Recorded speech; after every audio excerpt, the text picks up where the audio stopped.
Well, my dear friends, the gospel for today is Matthew chapter 8, verses 5 to 16. And here, the gospel tells us about the servant of a centurion who is sick and paralyzed, suffering dreadfully as the way he described it. I mean the centurion. He came to the Lord. And the Lord says, okay, I will come to your place and cure him. But the centurion said in reply, Lord, I am not worthy to have you enter under my roof. Well, most probably because the centurion was still observing the strict rules in the relationship between Jews and pagans. He was a Roman centurion, so he is a pagan.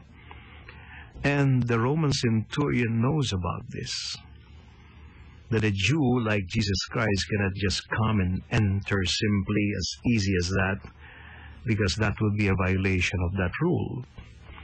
That's the reason why the centurion said, I'm not worthy to have you enter under my roof. And so he said, well, just say the word and my servant will be healed. Just say the word. This is how strong the faith of this man was. Just say the word. Now, word is important to him. Why? Because he's a centurion. He's an officer of the military. And in the military, the command is composed of words. You see? One word from the commander, and everything will be fine. One word with the commander, from the commander, and all the soldiers will obey. And so this is how powerful the word of command is for centurions and soldiers. And so the centurion was telling Jesus, Lord, I too am a man subject to authority, with soldiers subject to me. And when I say the word to one, go, he goes. And to another, come here, and he comes. And to my slave, do this, and he does it.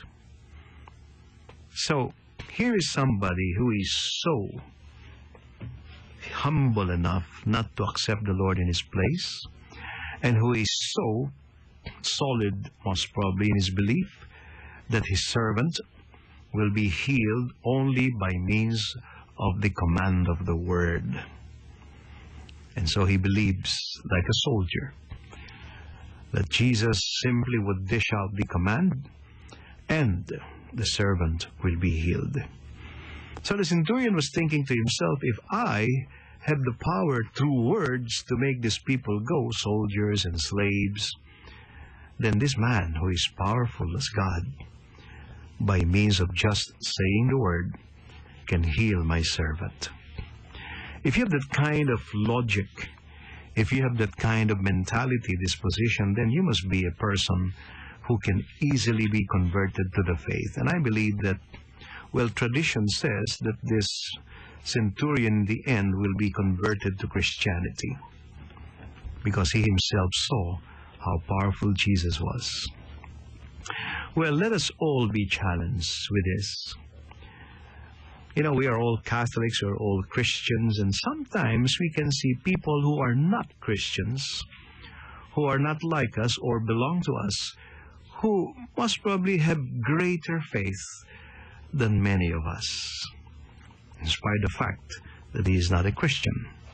And I would tell you, I have so many friends who are Muslims. I also have friends who are Hindus. And you would see, I can verify it really in myself, that these people sometimes have stronger faith than some Christians. Let us now reflect on these, and thank you very much for listening.